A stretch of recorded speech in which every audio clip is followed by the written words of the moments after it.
बिस्मिल्लाहिर्रहमानिर्रहीम। अस्सलाम वालेकुम स्टूडेंट्स, उम्मीद है आप सब खैरियत से होंगी। आज हम चैप्टर नंबर 8 का नेक्स्ट टॉपिक स्टार्ट करेंगे। आज का हमारा टॉपिक है बाईमेटल स्ट्रिप। बाईमेटल स्ट्रिप को पढ़ने से पहले हम इसका मतलब को समझ लेते हैं कि इसका मतलब क्या है। बाई का मतलब होता है टू। यहाँ पे चूंकि बात की गई है बाईमेटल की, इसका मतलब है यहाँ पे हम कोई सी दो मेटल्स को डिस्कस करेंगे, यानी दो मेटल्स आपस में मिलकर क्या बना रही हैं, एक स्ट्रिप बना रही है।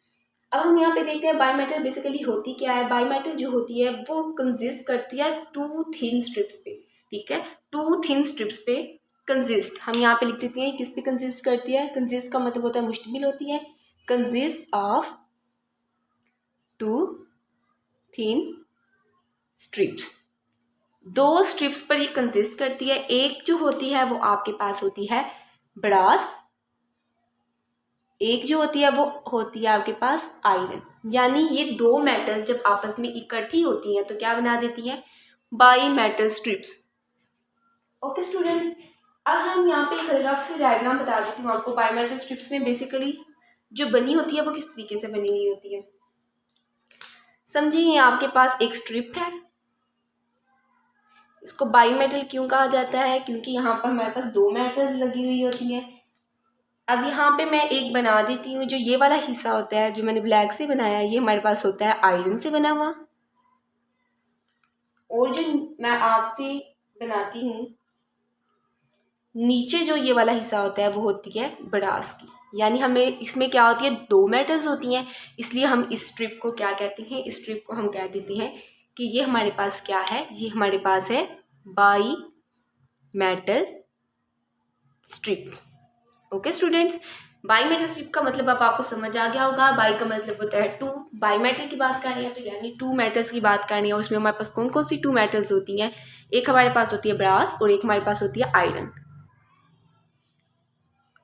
अब यहाँ पे हम इसको देखते हैं कि हमने इसको करना कैसे है। अभी हमारे पास एक स्ट्रिप बन गई है बाई मेटल स्ट्रिप। ये मैंने आपको वैसे ही बता दिया कि हमारे पास बाई मेटल स्ट्रिप थी। अब जब बाई मेटल स्ट्रिप बिल्कुल कोल्ड होती है तो बिल्कुल सीधी मतलब स्ट्रेट फॉर्म में होती है। अब जैसे ही हम क्या करते हैं, इसको हीट प्रोवाइड करते हैं। व्हेन विल प्रोवाइड हीट, यहाँ पे लिख देते हैं व्हेन वी प्रोवाइड हीट। जैसे ही हम इसको हीट प्रोवाइड करते हैं तो जो हमारे पास बाईमेटल स्ट्रिप जो होती है वो क्या हो जाती है, वो बेंट हो जाती है। ठीक है, बाईमेटल स्ट्रिप क्या हो जाती है, बेंट हो जाती है।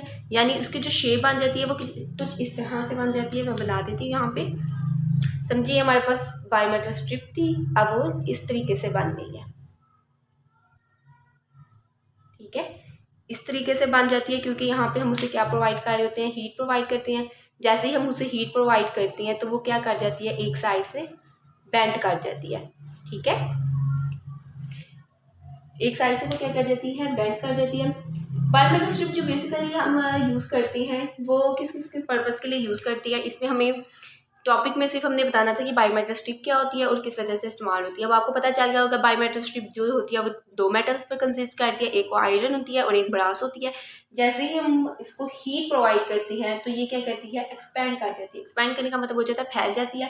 फैलने की वजह से क्या होती है कि एक साइड से बेंड हो जाती है। ठीक है, यानी जो साइड ब्रास वाली साइड होती है वहां से ये क्या होना शुरू हो जाती है, बेंड होना शुरू होती है। ब्रास वाली साइड से बेंड होकर आयरन वाली साइड पे चली जाती है। ओके स्टूडेंट्स, अब हम देखते हैं कि बाईमेटल स्ट्रिप्स के जो यूजेस हैं, जो बेसिकली हम यूज करते हैं बाईमेटल स्ट्रिप को, वो हम कहाँ कहाँ यूज करते हैं। सबसे पहले तो हम बायोमेटल स्ट्रिप्स को यूज करते हैं थर्मामीटर में। ठीक है, आप लोगों ने देखा होगा जो माथे के ऊपर थर्मामीटर रखकर यूज़ किया जाता है वो भी बायोमेटल स्ट्रिप की तरह बना होता है। जब आपका फीवर शो होता है तो उसे पता चल जाता है, यानी आपका टेम्परेचर शो होता है तो फ़ौरन उसको कैप्चर कर लेते हैं। वहाँ पे भी हमारे लिए बायोमेटल स्ट्रिप यूज़ होती है। बायोमेटल स्ट्रिप जो होती है वो थर्मोस्टेट में भी यूज़ होती है, यानी जहाँ जहाँ टेम्परेचर का काम होता है वहाँ वहाँ हमारे पास जो होती है बायोमेटल स्ट्रिप्स को हम यूज़ करते हैं। थर्मोस्टेट स्विचेस में भी यूज़ होती है। ठीक है, ओके स्टूडेंट, अब हम बात करते हैं कि थर्मल एक्सपेंशन ऑफ लिक्विड, यानी जो लिक्विड में थर्मल एक्सपेंशन होती है वो बेसिकली कैसी होती है। अब हम उस टॉपिक को डिस्कस कर लेते हैं। ओके स्टूडेंट, हम बात करते हैं थर्मल एक्सपेंशन ऑफ लिक्विड, यानी लिक्विड में थर्मल एक्सपेंशन कैसे होती है। यानी जैसे ही हम लिक्विड में टेम्परेचर प्रोवाइड करते हैं तो वो एक्सपैंड क्यों कर जाता है। अब इसको समझने के लिए एक ग्राफ से डायग्राम बना देते हैं। सपोज करते हैं कि हमारे पास ये एक बाउल है, इसके अंदर क्या है, वाटर है। तो वाटर में क्या मौजूद होते हैं, वाटर के अपने अपने मालिक्यूल्स होते हैं। यहाँ पे मैं ये बना देती हूँ, ये हमारे पास क्या है, ये वाटर के मालिक्यूल्स हैं, वाटर है ये। अब क्या करते हैं हम, जैसे ही इसको हीट प्रोवाइड करते हैं, अब मैंने क्या किया, यहाँ से इसको हीट प्रोवाइड किया। अब जैसे ही मैं इसको हीट प्रोवाइड करती हूँ तो इसके मालिक्यूल्स क्या करते हैं, मूव करना शुरू कर देते हैं। इनके मालिक्यूल्स इतनी तेज़ी से मूव करना शुरू कर देते हैं कि क्या कहते हैं, ये मालिक्यूल्स अपनी एनर्जी को इसमें फिर इसमें फिर इसमें फिर इसमें ट्रांसफर करते हैं। तो आहिस्ता आहिस्ता मालिक्यूल्स क्या हो जाते हैं, एस्केप करना शुरू हो जाते हैं, यानी बाहर की तरफ निकलना शुरू हो जाते हैं। इसे हम कहते हैं थर्मल एक्सपेंशन ऑफ लिक्विड। इसमें क्या होता है, जैसे ही हम हीट प्रोवाइड करते हैं, मालिक्यूल्स का जो एम्पलीट्यूड होता है, मालिक्यूल्स का एम्पलीट्यूड वो क्या हो जाता है, हाई हो जाता है, जिसकी वजह से वो एस्केप यानी बाहर निकलना शुरू हो जाते हैं। ठीक है, बाहर निकलना शुरू कर देते हैं। इसे हम कहते हैं थर्मल एक्सपेंशन ऑफ लिक्विड। जैसे ही हमने हीट प्रोवाइड की, मालिक्यूल्स ने क्या किया, अपने स्पीड अप हुए, अपनी एनर्जी को एक जगह से दूसरी जगह ट्रांसफर किया, फिर आहिस्ता आहिस्ता वो क्या करना शुरू हो गए, एस्केप आउट होना शुरू हो गए। ठीक है स्टूडेंट्स, अब इसमें याद रखिएगा आपके पास जो लिक्विड में होती है थर्मल एक्सपेंशन, वो एज कम्पेयर टू सॉलिड ज़्यादा होती है। ठीक है, जल्दी हो जाती है। हम यहाँ पे लिख देते हैं कि लिक्विड में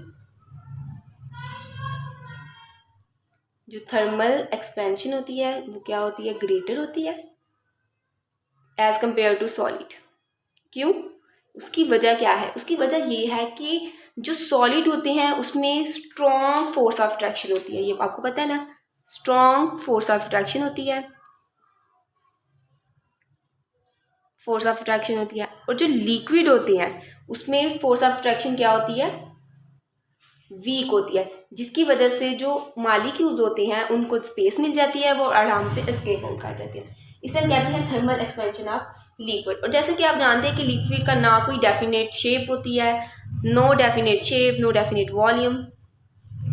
आपको पता है no definite shape and volume, जिसकी वजह से हम लिक्विड को किसी भी शेप में रखें तो वो उसकी शेप को अटेन कर लेता है। जैसे सपोज कर लेती हैं, अब यहाँ पे एक सपोज भी कर लेती हैं।